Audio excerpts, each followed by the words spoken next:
Welcome back, everybody, to our concluding panel discussion here at the Belvedere in Vienna. I am very happy to welcome three experts in digital museology on this panel. I will only just say for now who is on the panel. I welcome Liz Neely, Curator of Digital Experience at the Georgia O'Keeffe Museum Santa Fe, and Miriam Wenzel, who is Director of the Jewish Museum in Frankfurt. And we have already heard him speak with us, is also Dominic Oldman, Head and Principal Investigator of the research space at the British Museum. Like every year, I tend to start this conversation with a brief introduction of the panelists on their own to present what they are doing, what they stand for, what the most important projects in our context are. So may I ask Liz to come up and talk to us briefly. Great, thank you. And I'm very happy to be here. So thanks for having me. I'm just going to give a short little slideshow on what we've been doing at the O'Keeffe Museums. I'm going to share just to give an idea of who, because I'm sure that many of you aren't familiar with our museum and what we're doing. So I think within this context, especially having heard from Dominic and other people, we are really looking at how we build context, and where we're coming from is also like starting with how we build a infrastructure. And so we have a project called that I'll just talk briefly about, linking O'Keeffe to reveal connections across collections. Where's my little arrow? Many of you, since Georgia O'Keeffe is very famous in the United States, but perhaps not as famous in Europe. And so, but in the United States, she's the most famous 20th century female artist and very well known. She spent some time in New York and a lot of other places, but also here in New Mexico, where I'm located.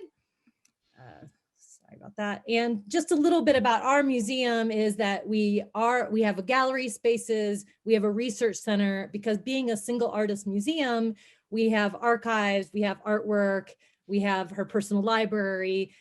So we are kind of a place, a go-to place for research about this artist.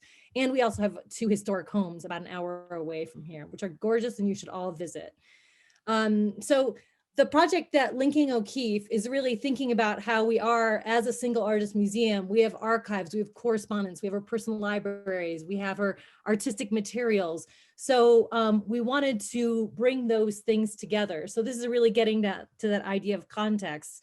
So started a process to move towards linked open data using the linked art target model, towards our collection management system, our library system, archive space, and our digital asset management system. And this just shows like that we focus on, although it's back-ended with this linked data infrastructure, also focused on getting a very user-friendly, this looks a lot like any collections online, but it is backed up by linked data, which also affords us the ability to get these different connections between collections. So direct references. So this is a work by Georgia O'Keeffe, but here's a sketch. Here are photographs from the collection of that work at her house. And then of course, if this was in an exhibition with other things, so you start building context around the life and art of Georgia O'Keeffe. An exciting part of our project is that we also looked very closely at our archives and how those are presented, because so much in archives is about hierarchical context. So how could we break apart from that when you're doing searches so that results come up within within the searches, but also offer to researchers this the hierarchy. So pulling this out using standards EAD, having the hierarchy here, and then also showing the hierarchy in the about this object. You'll also see that everything has view as JSON LD, so that if someone wants to get to or review how the data is modeled, every page has that as well. And this also affords us the opportunity to, on the people or organization records, have the depicted by the different roles that the person plays, which gives that context that you're not just an artist, that you're depicted, you're a recipient, you're a correspondent, you're an author, you're a photographer. And here we also then linked up with Wikidata to get the Wikimedia entry and using and also giving that ULAN and those kind of things. So I know this is very quick, but also, and I'll share some of these links in the chat. This is a relatively new, so this is the documentation to actually get to the linked data and really talk about how we're modeling it using that linked art model for the different kinds, for the artworks, archives, library, and that kind of thing. So this is also out there. And if after all this you want to learn more about Georgia O'Keeffe, her works are coming to Europe this spring. You know, dates. These are the dates. But you know, it's a strange world right now. So Thyssen Bornemisza will be having a show from April 20th to August 8th. 2021, and then it will also be coming the Pompidou and Baylor. So so if you want to learn more. So that's kind of like the briefest of overviews from me. Thank you very much, Liz. I'm very impressed that you manage in your museum to connect various collections. I think a lot of larger institutions are still struggling already with the idea of interconnecting different systems, different repositories, and different collections. May I ask Miriam now to introduce us to some aspects of the Jewish Museum and what they are doing in digital and analog, because I think both sides are very closely connected at her museum. Yes, well, thank you for giving me the chance to introduce my museum to this conference. I'm going to talk briefly about what I call post-digital transformation. And just about myself, I had the chance to become director of the Jewish Museum Frankfurt in 2016, which at that time had no digital strategy and was in a big renewal process. So both of our venues were closed, and we took the chance to kind of redevelop and redefine ourselves. And I'm going to talk about some aspects of this process. And I'm sharing now my screen. Here you go.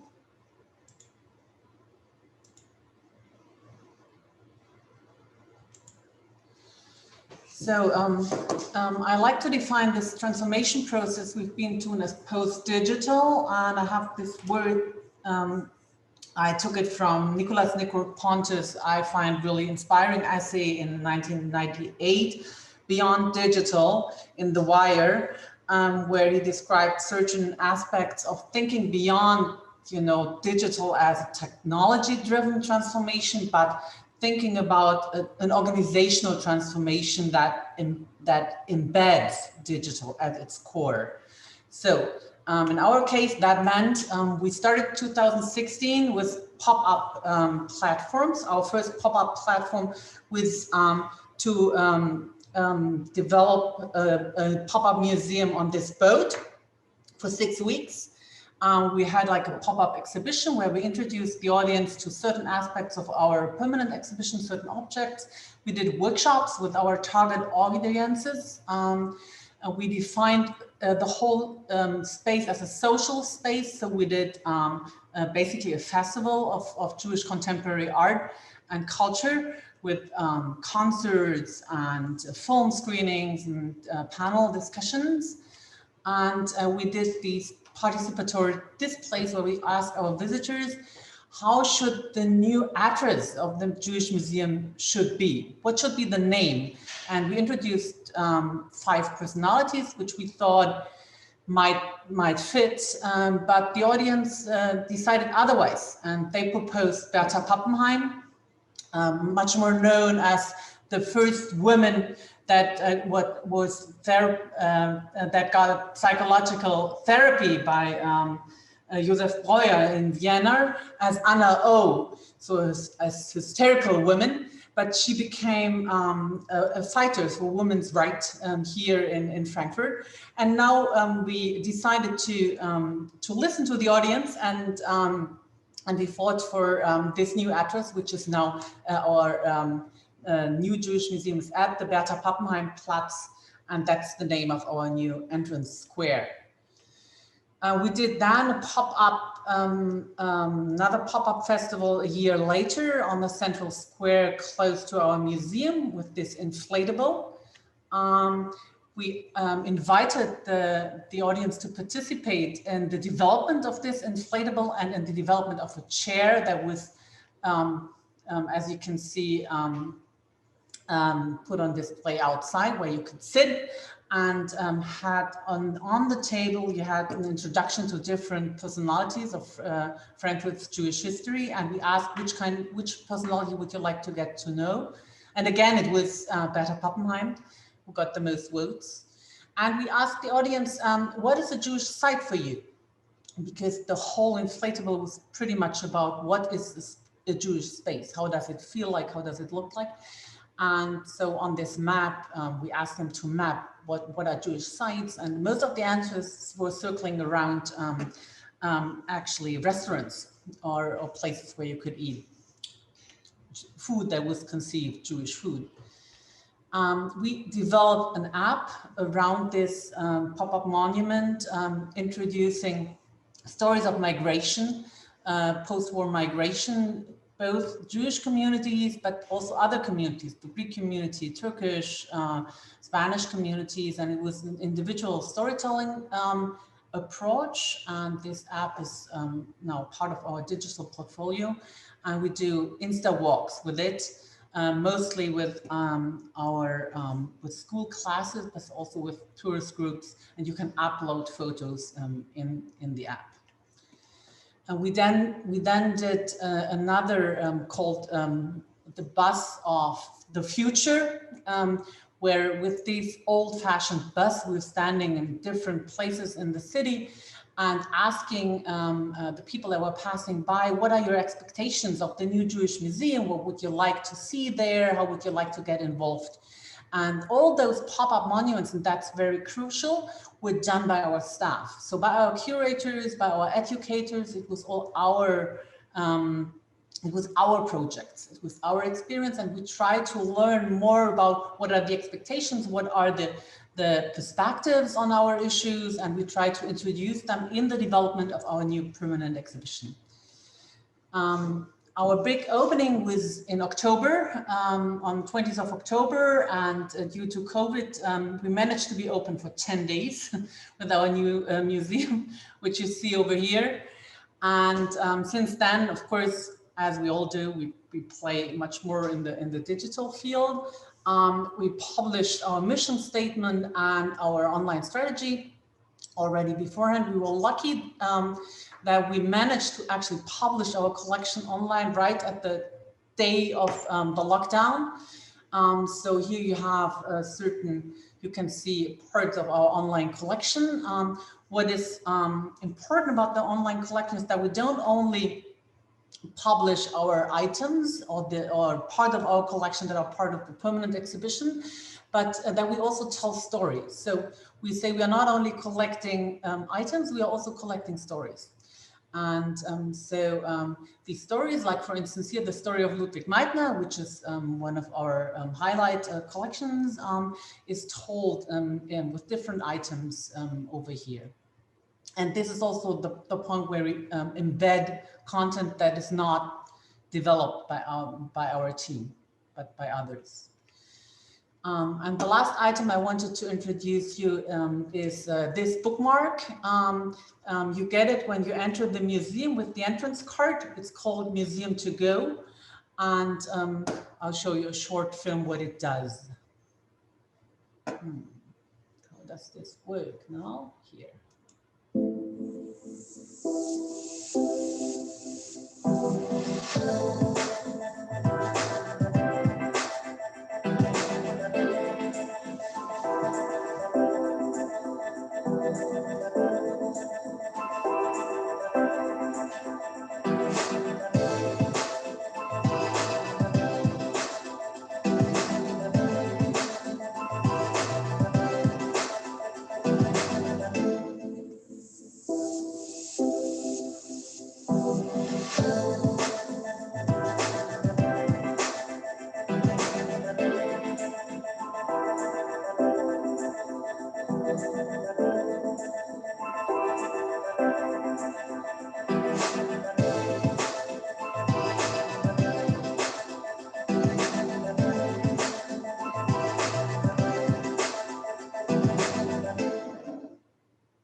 So just to sum up, I'm trying now to not to share my screen anymore.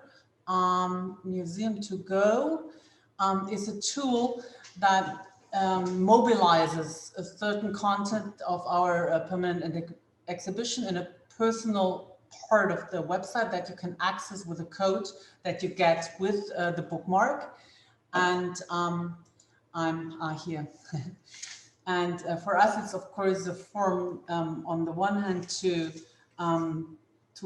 deepen the connection we have with our audience, and on the other hand also to mobilize content that we can't put on display publicly because it needs to be somehow protected for personal rights reason, and for other reasons. So it's a way also to offer not only mobilize content, but also to offer the possibility in some cases for deeper research and exchange. Thank you very much for this fascinating insight into your museum. I immediately have a lot of questions, but I think I wait a little longer and also say hello again to Dominic Oldman. He presented before, but I'm not completely sure whether everybody who is on now saw it too. Can you just do an elevator pitch of what you want to sell? Oh, I don't want to sell anything. Sorry.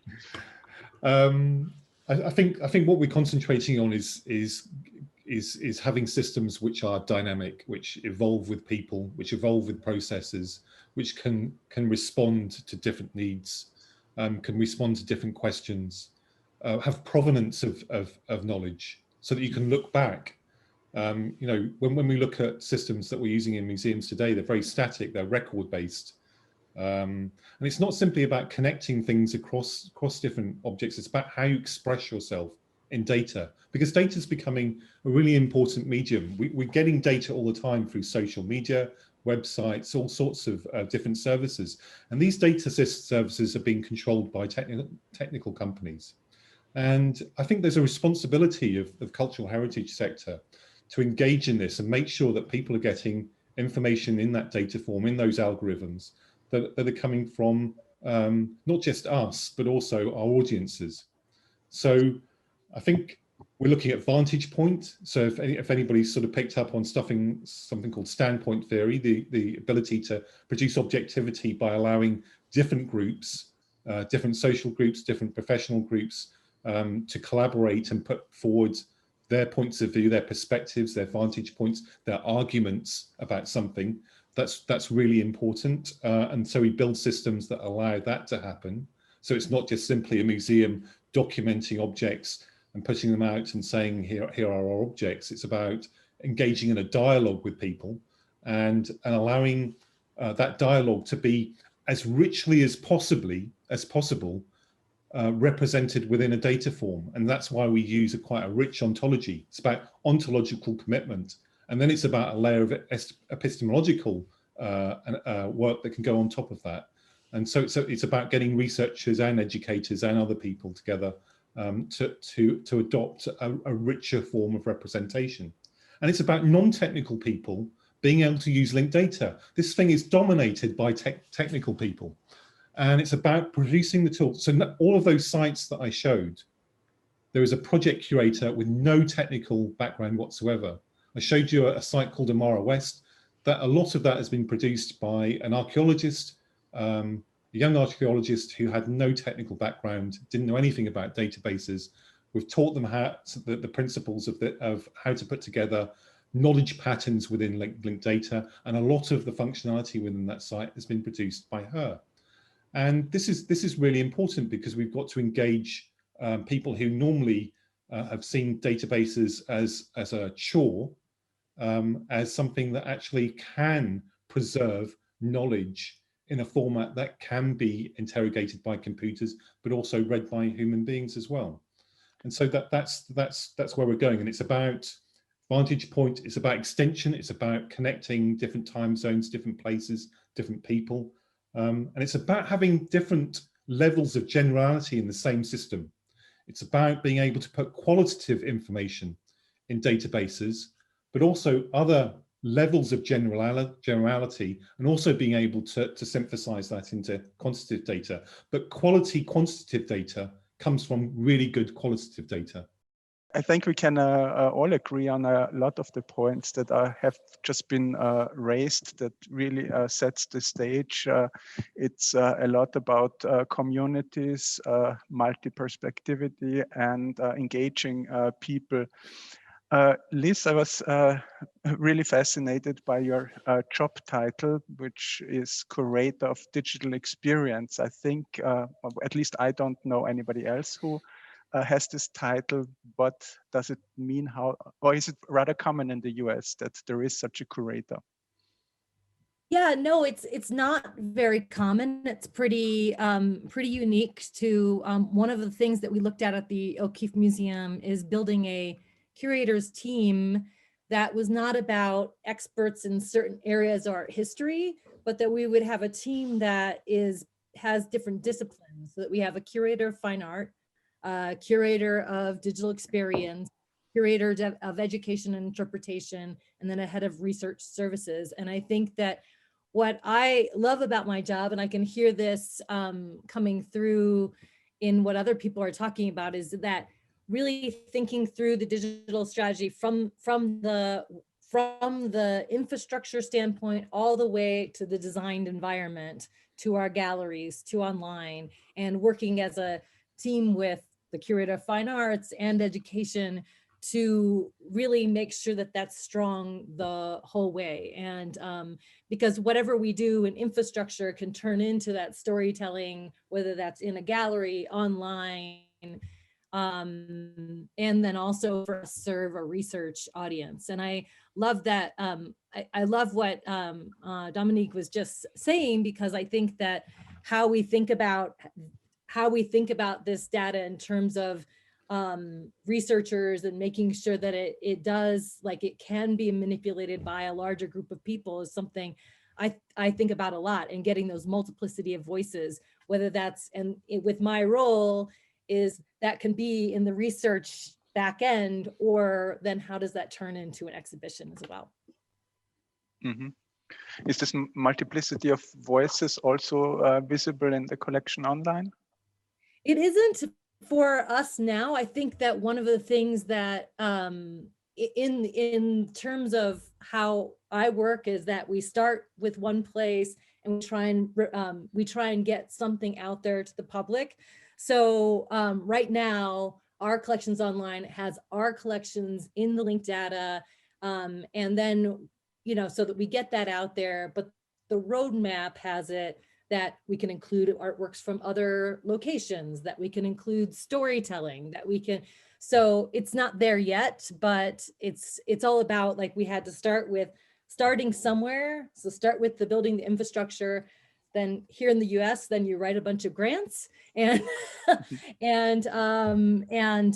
think about building on top of that, because it's all about, for us, the multiplicity of voices might not be there yet, though it does have it through the archives, provides that to a certain extent in terms of context from different directions, but making sure that that infrastructure, that we're thinking that, 2 to 3 years down the road of how we can open that up, how we can get other voices, how we can start attributing research changes and those kinds of things. So those are all things that we're looking at, that they're not there yet, but we didn't want to wait to have it all in order to get the first round out there. Mm-hmm.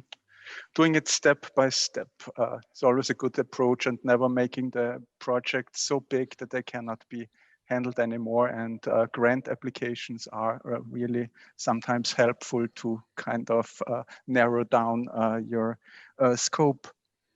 Miriam, what also strikes me in your approach, you are very mission-driven museum, it seems. You had a campaign that is called We Are Now, because you like to have the contemporary perspective on cultural history. Is that something very specific to your institution, this really contemporary stance on the past? Well, let me walk around the block to answer your question, because I was also thinking, what do we have in common and what's the difference between us here on the panel? And I mean, a Jewish museum comes, especially in Germany, from the point of loss. We don't have a vast collection. We don't have stories to tell that, everybody might know already, or where everybody might contribute to. This is, we start from a small collection of valuable objects that were gathered from the ruins of what was left, and we feel we want to tell stories that have an impact upon people's lives, how they can that they can refer to, that they feel touched with, that they have empathy with. And this form of story, I mean, we are a storytelling museum, and perspectives of stories for me should come from questions that we have today. It also has to do with contemporary Jewish life, because the Jewish community in Germany has grown since the 90s, and wants to develop their own perspectives and tell their own stories. It's not that they, really want others to tell their stories, but they want to question of ownership also of stories. And so we give them a platform. And so the perspective of We Are Now, for me, is the approach of how we tell those stories. We don't tell them as stories of the past, but we ask questions that are valuable for today. And the main question at the core of our museum is, how do we want to live together? In a diverse society with growing polarization and hate.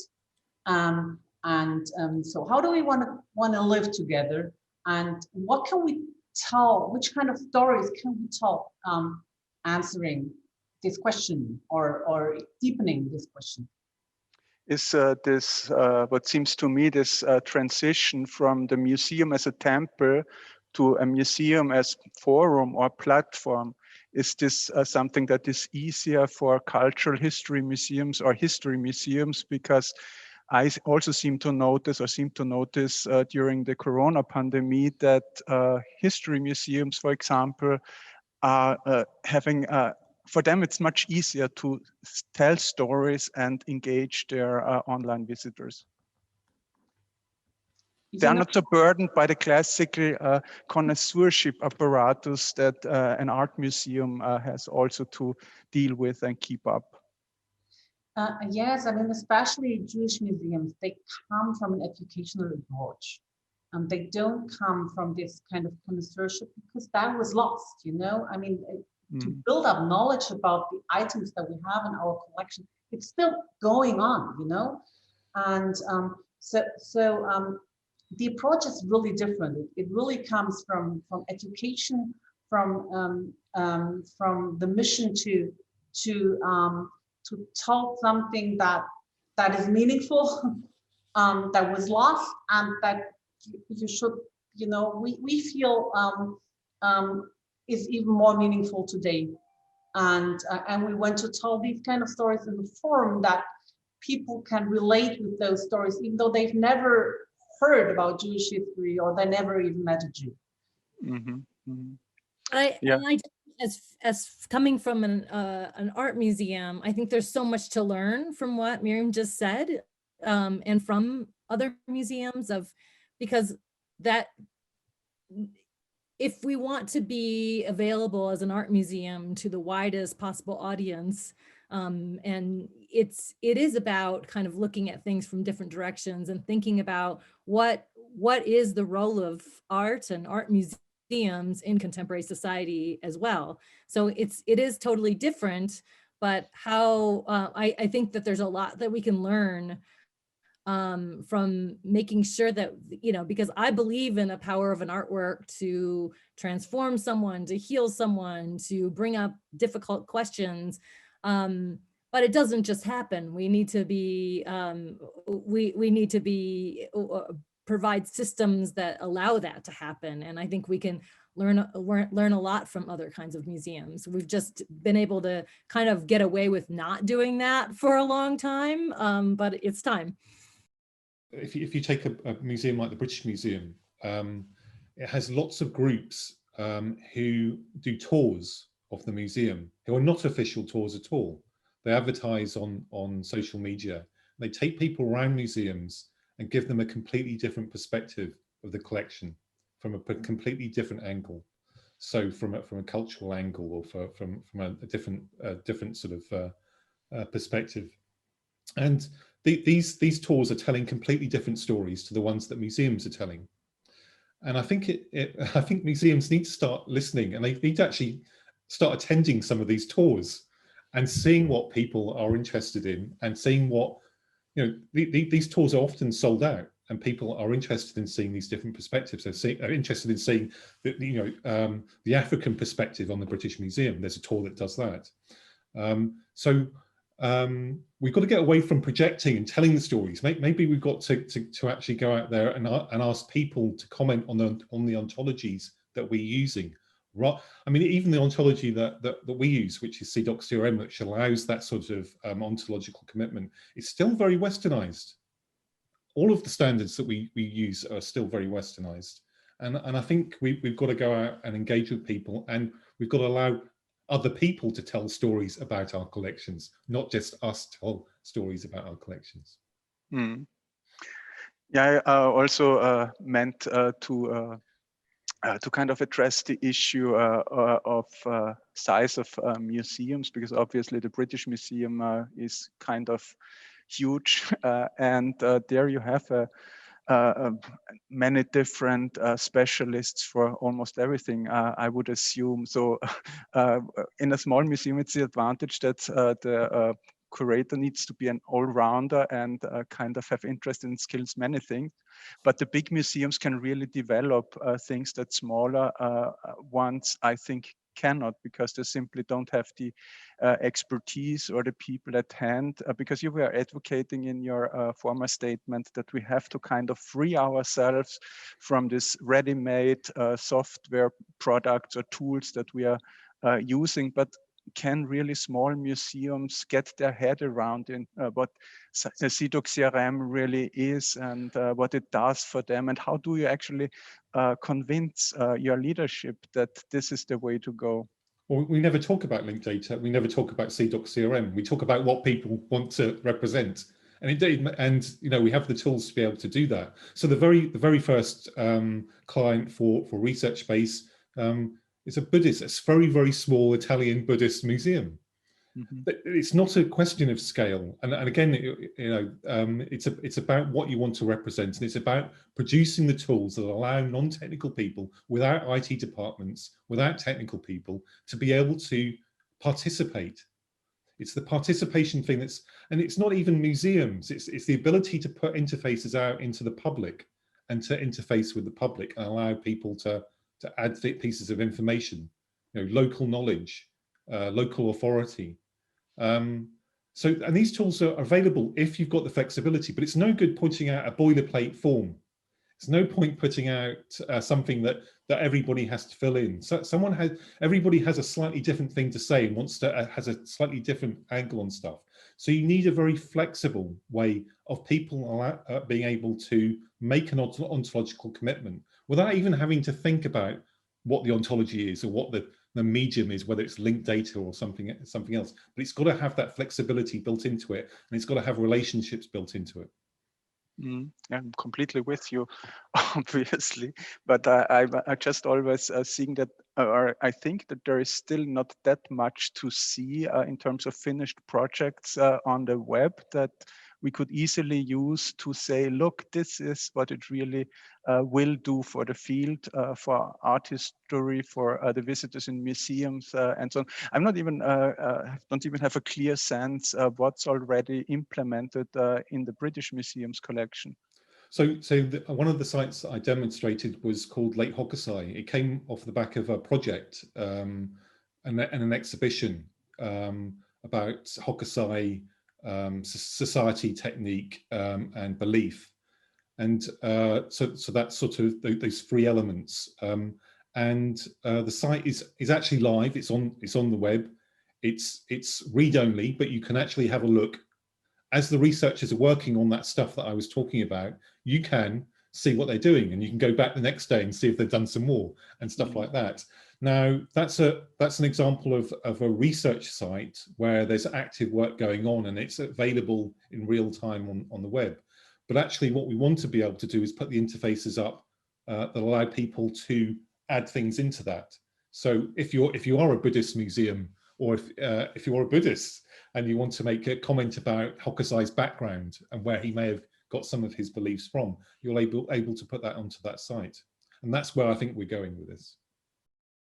I tend to agree and disagree at the same time, because I do think that size matters. Because I mean, for small museums, it's I mean, we are kind of medium size, I would say, museum, but even for us, it's important to use systems that are already there and where we can develop a little further, but we are not capable. We just hired our first IT administrator, so we're not capable to have, a lot of systems running at the same time. So that is really crucial for us. So in that part, it's really, I mean, open source content and programmation matters, especially for small museums, so that they can use them. I think the other point where size really matters is the mission. And as I said, I'm really convinced that digital transformation is organizational transformation. And it's much easier for a smaller museum to walk that path once the director is convinced that this is the path.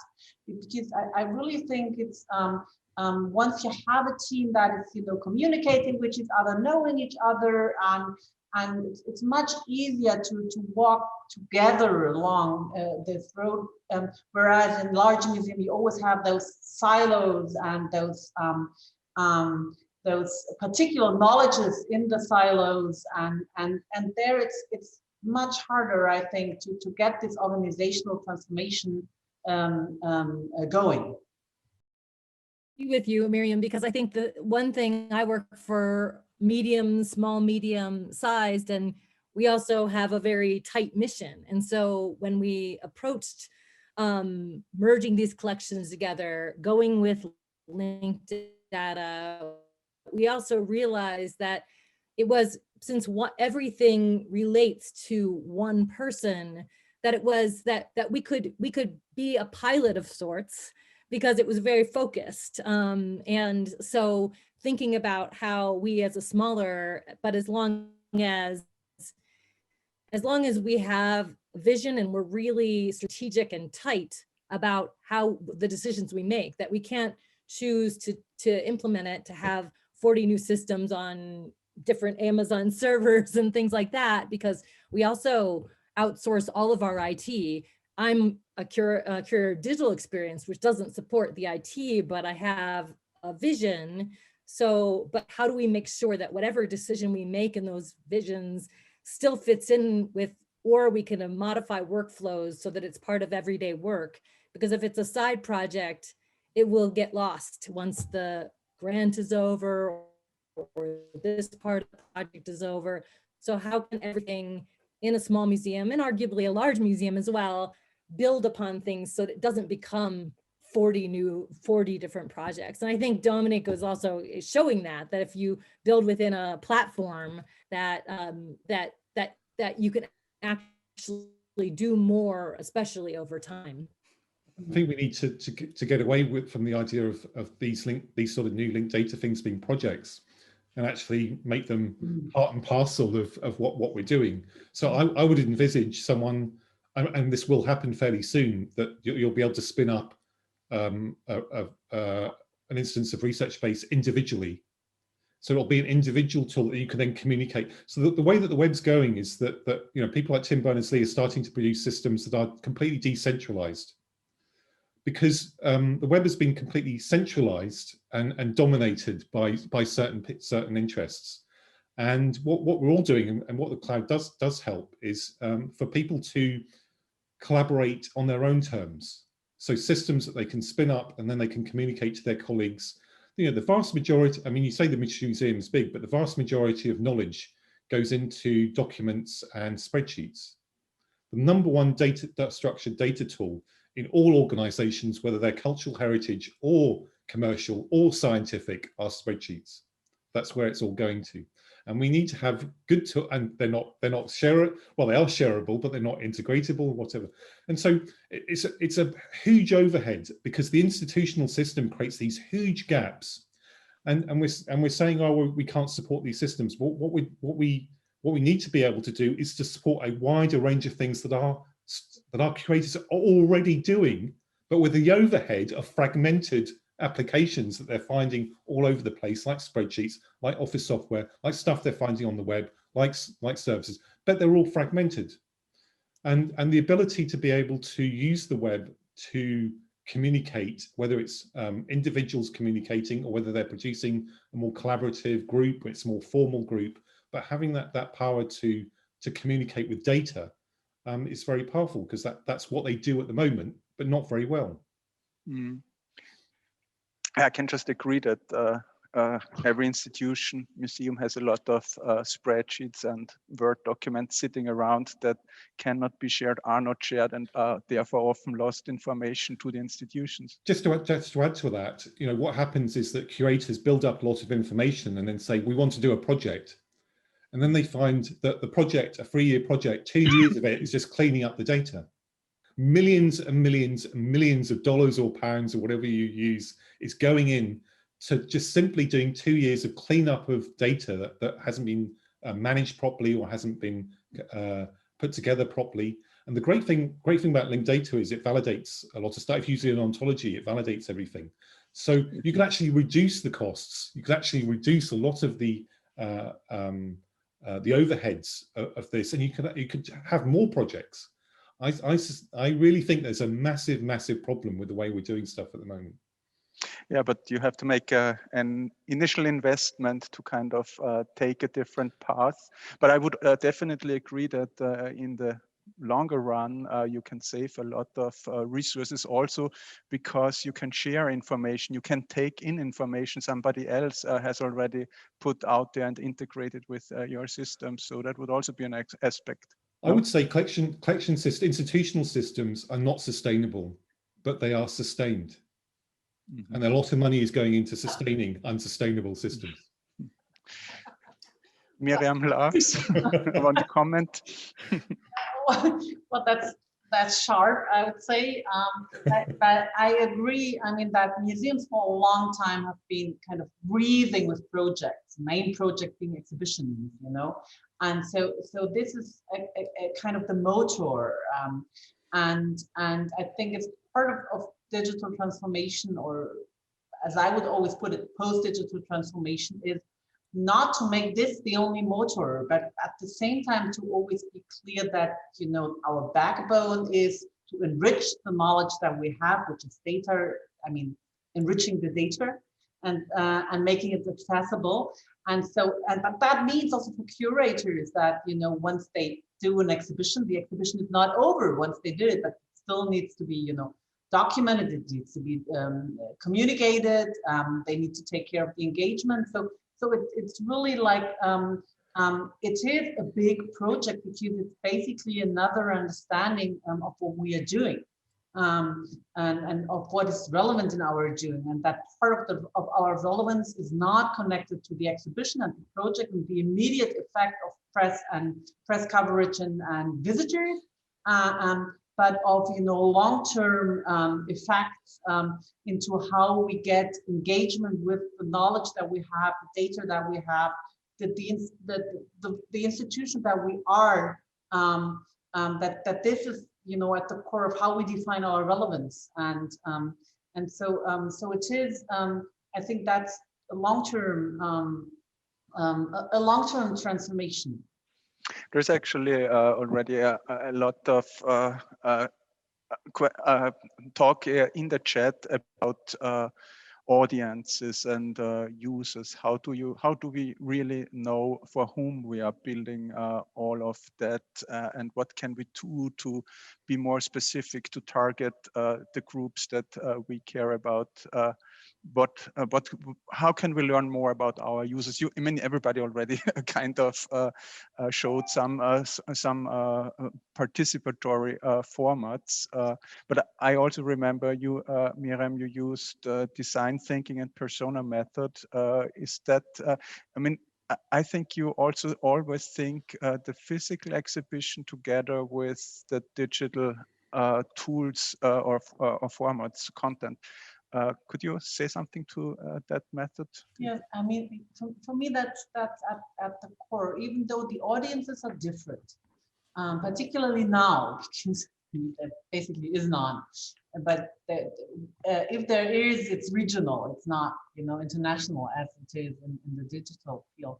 So for us, is what we did. We really defined 8 target groups that are at the core of what we are doing. And we define them based on visitor research that we are doing, both online and on site and permanently. And we created personas where we ask ourselves very precisely, I mean, what do these target groups, what are they looking for? What are their interests? How much time do they have? To whom do they listen? What makes them happy, and what's frustration to them? And we work with them on our permanent exhibition, and we work with them on our online projects or strategy.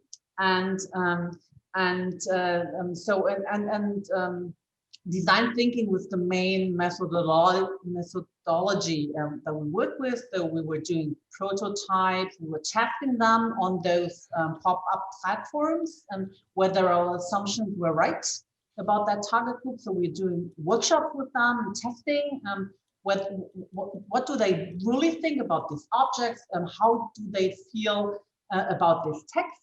Do they feel that this is the right approach, or do they even or do they prefer another one? And that was part of the process. And I tend to say it should still be part of the process now. I would like to have kind of a test lab situation in our museum where this process goes on, because I really think that museums should be clear, not only about their audience, but especially about their community. So which are the communities they refer to, and for which communities they do what.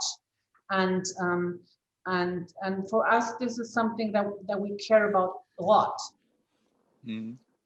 And Liz, is this also something that you deal a lot with in your everyday life? Absolutely. Though I think it's interesting because there's a relationship to building up the infrastructure, and then there are different outputs from that have different audiences. And so I think you have to think about both sides, but we also it's exciting to hear what you're doing, Miriam, because I think that you just like the more that you include the audiences, like we've gone into the galleries and you know, just asking questions. And I know a lot of museums are doing that, but it actually changes the energy and it changes the relationship immediately. And I think it gets anyone that you get in your museum to help do this work. It just changes a mindset very quickly to show that this, like, even the smallest bits of co-creation, whether it's just having post-it notes in the galleries and doing prototyping.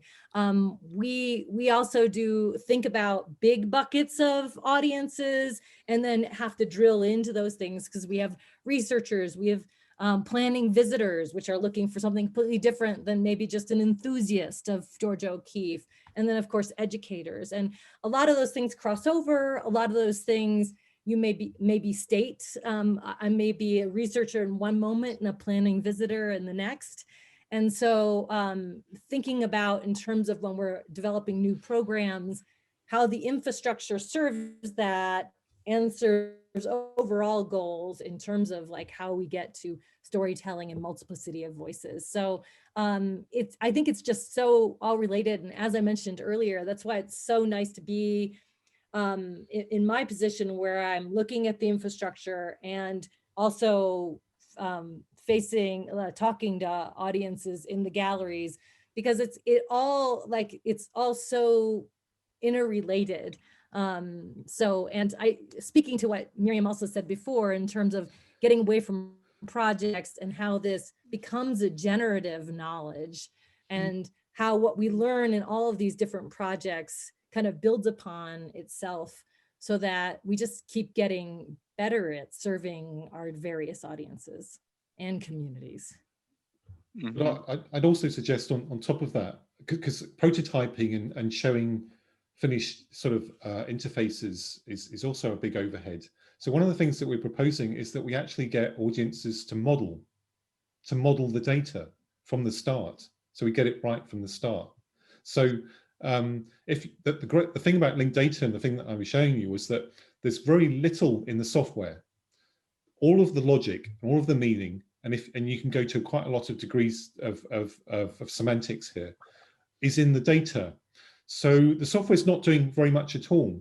But what's really important is that it's exposing what's in the data model, in the graph.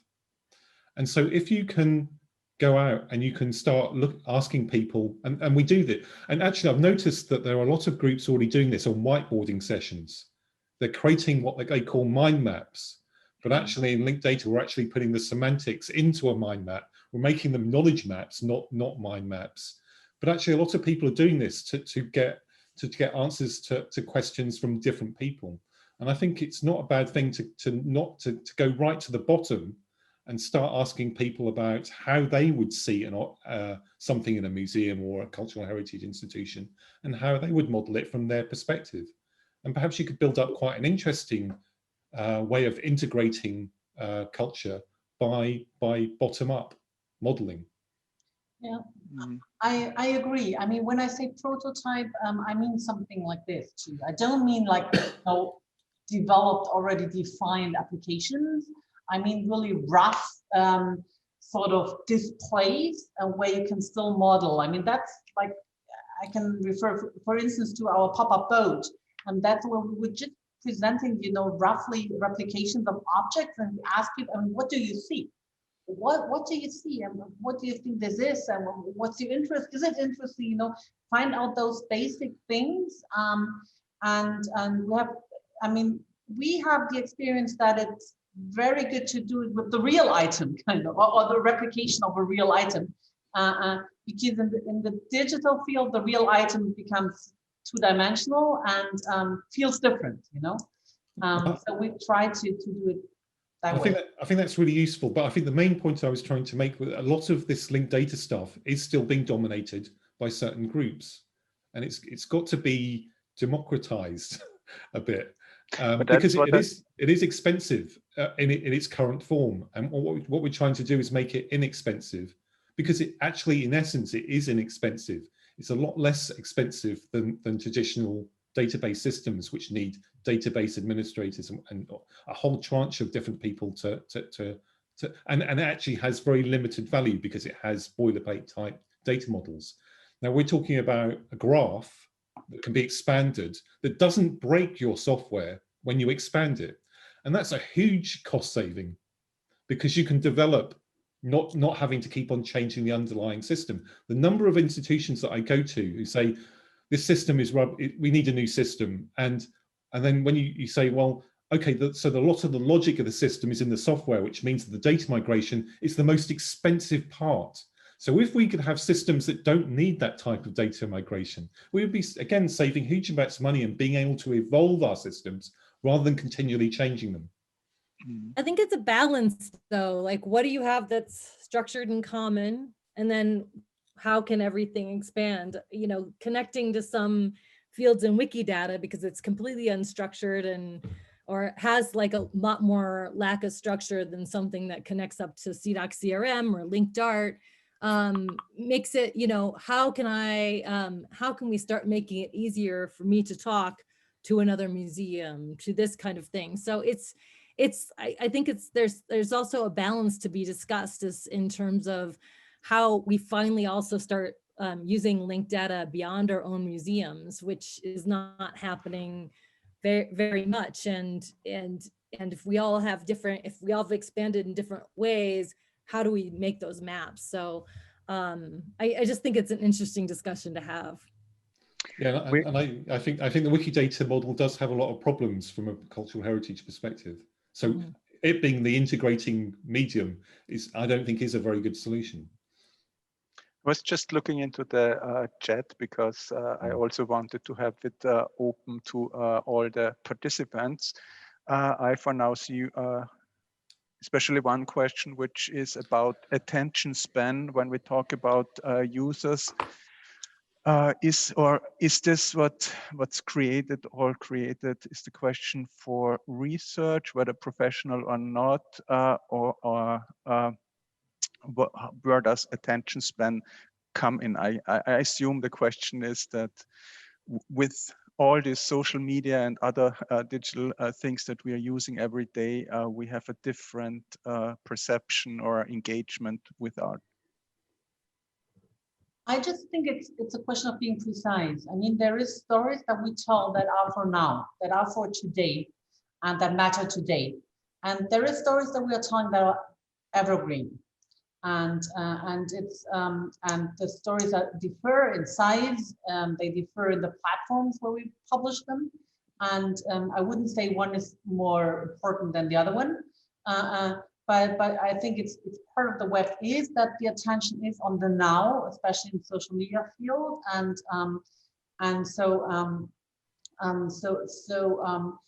I wouldn't. I mean, it's just for me. It's important that it's part of this. You have different audiences and you serve different expectations, and of course, in the field of, I mean, we were now talking about publishing data and telling stories around the collection. Of course, that is more kind of evergreen, and it matters that they are told in a way, or published in a way, or made accessible in a way that it's not just for now, but that it's like encouraging engagement for long term. And I just think that the aspect of research is important, but it's overestimated by museums because I mean, according to my knowledge, it's only a small part of our collection is used by researchers. I mean, we always have them in mind because they are somehow our colleagues or where we come from. But most part of our collection is more like used either in the frame of school education or in the frame of what the Rijksmuseum defined as the cultural snacker. So by someone like passing by and all of a sudden kind of finding something interesting, and so I think it's we shouldn't overestimate the researchers when we do things. And I think that's mission too, because like for my museum, we do as much with researchers as with other audiences, because we're a source of knowledge on one topic. Mm-hmm. So, and it's one of the main sources of knowledge. So, but I think also just with that is going back to audience testing, going back to design matters.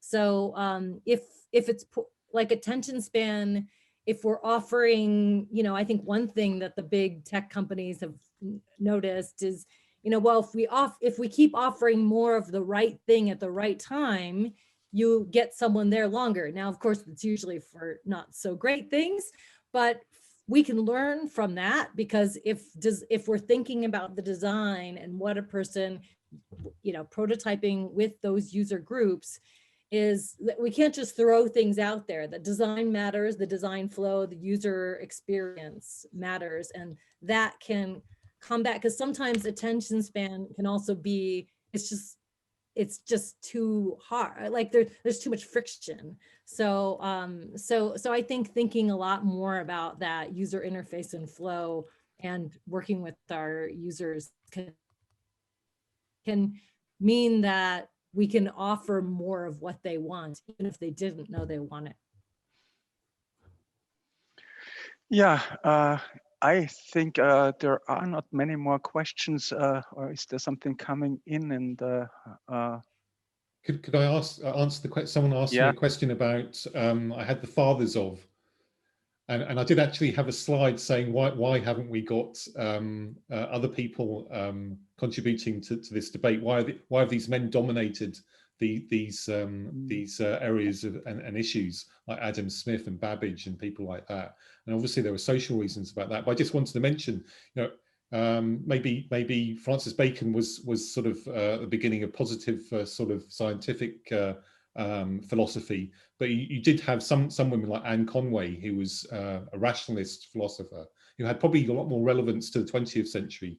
You had Mary Wollstonecraft, who had a much wider view of some of the social debates that were happening at the time. You had Mary Shelley, who was actually writing science fiction before H.G. Wells, and so these people need, you know, I just thought it was interesting that we use this term "father of" a lot, and these people seem to dominate some of these debates. Yeah, I got one question here, which is kind of an overarching question, and perhaps good to conclude. My most important question is how, at an institutional level, can we bridge curatorial, educational, and public relation goals with the digital offerings in mind? Perhaps as a final round, just some thoughts, comments on such a thing. Dominic? So there was a site that I was showing Amara West, and the person who's done the most work on it is the keeper of Egyptian. And the reason is because he's got all of these publications piled up on his table in his office, these academic publications that no one reads. And he got sick of it. And he got sick of he wants people to know about Amara West. It's an interesting site. It's ancient Nubian. It's a community of Egyptians and Nubian people who were living together. They had all sorts of different challenges living in this environment, climate challenges, jurisdictional problems, lots of the problems that we might have today, and the way they were living, the way they had to live affected their lives. And he wants people to know about the everyday lives of these people, and he ain't doing it through academic publication, right? So what we need is to transfer, what we're trying to do is transfer a lot of this knowledge, and it's no good doing it as sort of, again, as a boilerplate of fields and field value pairs. We're doing data as narrative that then goes out directly to people. And again, hopefully that they can contribute and add to if they want, and make comments about their current lives. Because there's a lot of we did a contemporary archaeology session where we were comparing this ancient Nubian site with a tower block in North London. Because these things were very communal. They had very interesting social conventions that were completely missing from the tower block in North London, where people were isolated and living in fear and whatever. So you can make some really useful comparisons using ancient examples, but you can get people to comment on stuff, and it can start a debate about stuff, but not if it's stuck in this thing behind a firewall on an academic publisher's site. It needs to be much more accessible. But I think just to add on to that, and what I think you're also bringing up is just like collaboration is key and trust building. And the more that we all work together, we can see what the affordances are and what the motivations are. So when you tell that story, Dominic, someone had to know that he wanted to do something different, right? And then know someone to talk to, and feel trust in that it would be done in a way that was still honored the scholarship, but in a way that got to more people. So I think that is like, and the way to do that is, it can, if you're not seeing that in your museum, starting small, finding people to collaborate with, getting to success, building trust across the institution. And I think that when little projects start happening and start showing that a collaboration between curatorial, digital, education, and see what it can do, that all of a sudden people are knocking on doors to collaborate on other things. So trust building collaboration, that would be my suggestion there. Miriam? Well, I agree, but I would go one step further. I really think that, the strengthening of digital literacy has to be made a top priority in institutions right now. And what does that mean?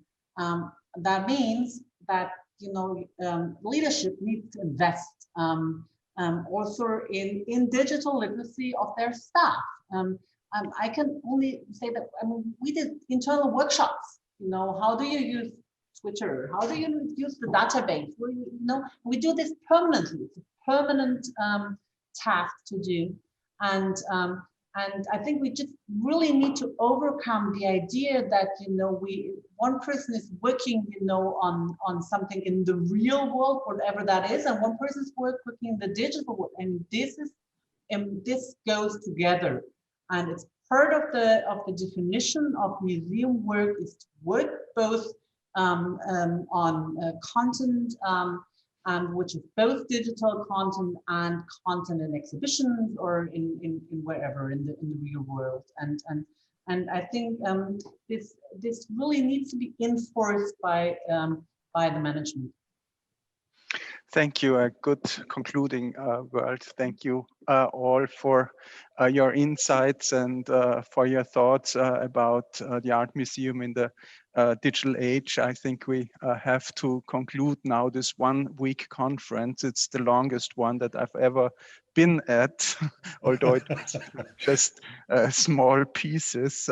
And I also want to thank all the numerous participants from Seattle to Moscow, from Jerusalem to Reykjavik. We really had a global attendance this time due to the fact that we had to do it digital. Otherwise, we would have met and have a drink right afterwards, or at least a glass of wine or something, but not possible this time, hopefully soon in the not so distant future. But I also want to finally again thank all the colleagues here at the Belvedere that worked so hard backstage to make this work. I'm very happy and thankful. And perhaps you would come in front of the camera, switch on your cameras, the people who are working here and elsewhere on this conference. Hi. That's Kevin, who was doing a lot in the background to organize our talks. And hi. Johanna is also here. She was the big organizer also of the program with me and the conference committee. I'm very happy and glad that we got through the program with no big crashes. Thank you so much for all your help. Is there anybody else? Thank you. Yes, Herwig Bauer und Alexander Schigo. Yeah, we also have to thank our translators in the background so that we could hold this international exhibition conference in 2 languages, and I hope you made use of that possibility. And Katharina. And Katharina Walleritz, hello. Thank you also for working so hardly in the background. That's about it. And Stefan, Lena and Catalina. Stefan, Lena, and Katalin, who worked on our social media channels. I did not follow today how much Twitter response we had, but you can also follow up on some of the topics addressed via Twitter. And everybody else of the museum who works with us in the conference. Obviously, so it's always a much larger production than one thinks in the first place. So thank you all. Thank you very much. There were a lot of questions actually whether we would put some of the lectures or all of the lectures online. We will try to. Obviously, it's also we have to get permission to do so. It's a rights issue too, but the plan is that it can also be seen later on, and perhaps, but we will see, we see each other next year. I don't know. We plan for it. Okay, thank you all, and have a good night. Bye-bye. Bye.